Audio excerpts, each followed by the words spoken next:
Kalau nak cerita bab hubungan suami isteri, bab hubungan rumah tangga ni, Allah Ta'ala gunakan perkataan yang cukup halus.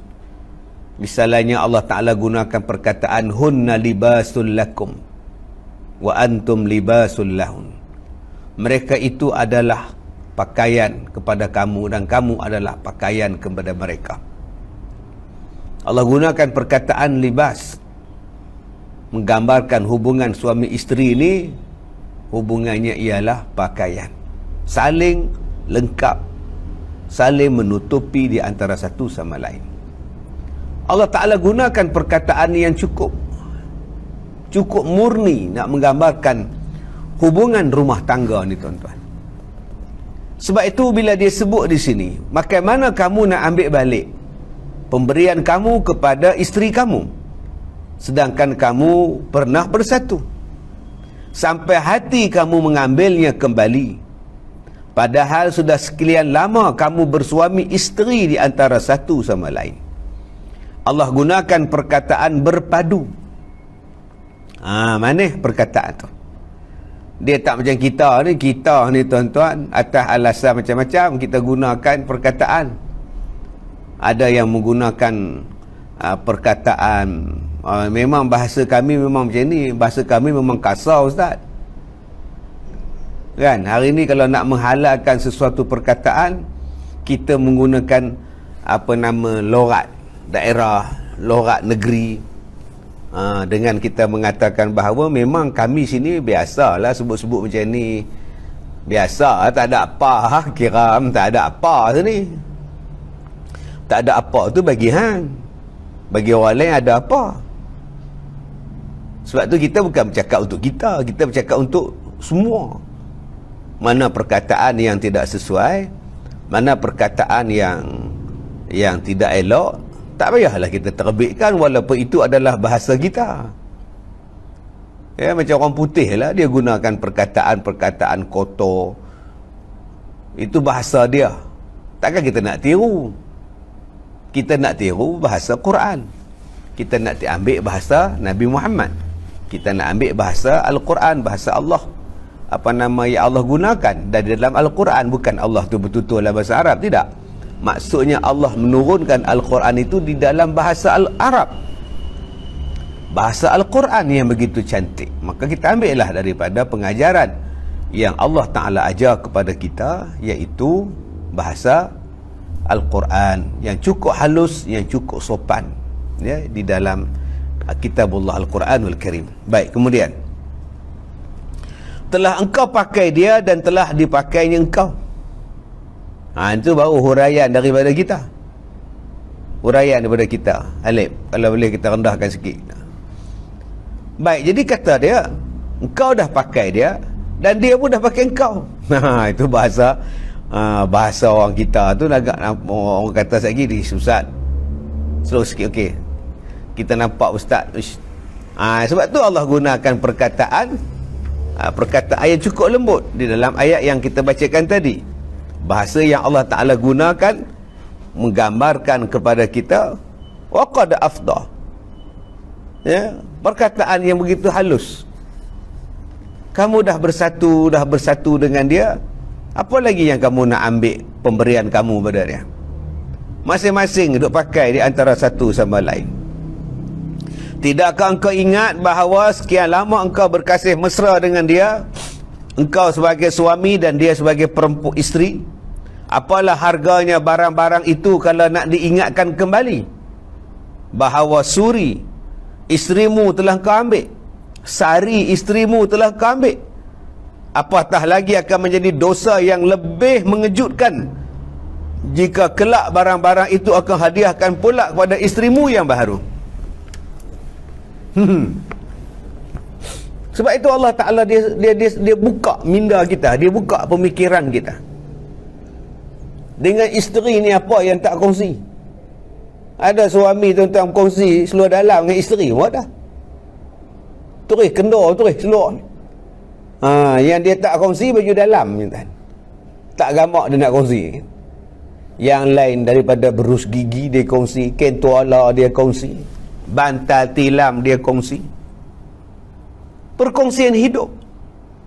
Beras masak seperiuk, gulai masak sebelanga, ikan goreng sekuali, pinggan berkongsi, sudu berkongsi, bilik air berkongsi. Tak dipanggil afdal tak? Okay, tak dipanggil ke itu perkongsian hidup? Belum lagi berkongsi susah senang, berkongsi lagi suka duka, cinta minta. Bila kamu dah tak suka dengan dia, kamu ambil pemberian kamu daripada isteri kamu. Ambil balik subang, cincin, rantai belian, semuanya ambil. Handphone dia ambil balik, baju dia ambil balik, tudung labuci, tudung bawah siakap dia ambil balik. Dan lebih malang lagi, barang-barang yang diambil tadi dihadiahkan pula kepada isteri yang baru. Yang ambil cincin pada isteri lama, dia kata, ni abang nak balik cincin ni. Abang, kan abang dah bagi pada saya. Tak ada maknanya. Dia ambil cincin tu, dia bagi pula dekat hak baru pula.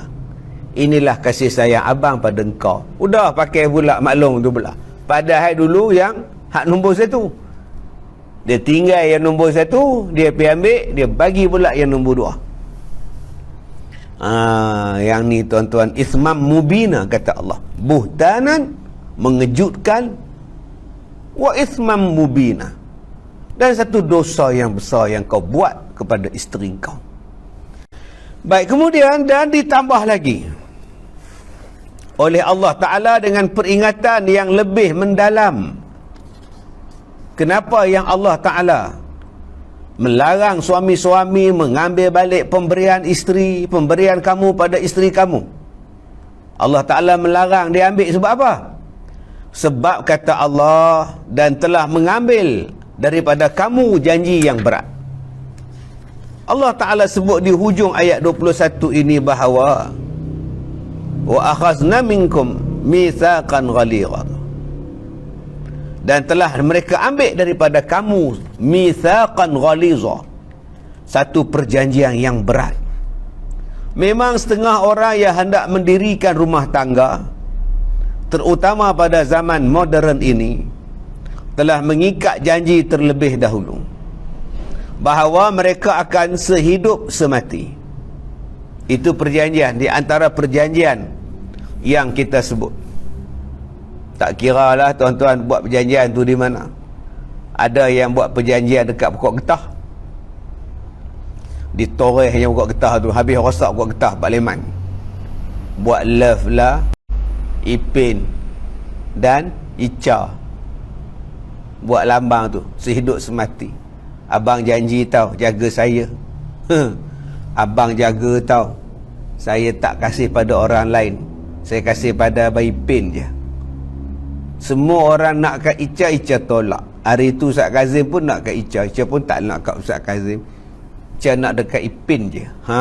Perjanjian berat. Dia sanggup tolak permintaan mak dia. Dia sanggup tolak permintaan bapa dia kahwin dengan Usop Sonotrion. Dia tolak permintaan mak dia supaya terima saja pinangan Aiman tak kisah. Semata-mata dia nak hidup bersama dengan kekasih hati dia. Nama dia Ghazali. Ghazali, jangan tinggalkan aku Ghazali. Ni cerita antara dua darjat. Cara dia sebut tu, Ghazali, tolong aku Ghazali. Yang mana faham, tak faham sudah tuan.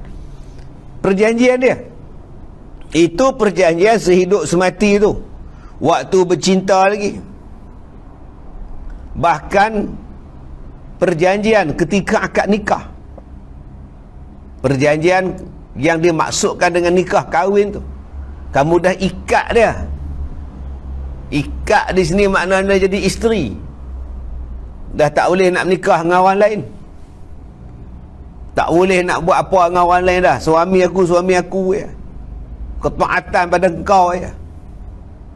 Tengok-tengok pengorbanan seorang isteri. Kau bila tak suka, kau buat naya pada dia. Duit kau ambil balik, harta kau ambil balik, maybe king of the road pun kau ambil balik. Sedangkan itu adalah hadiah yang kau berikan kepada dia waktu hari jadi dia yang ke-32. Contohnya tuan-tuan.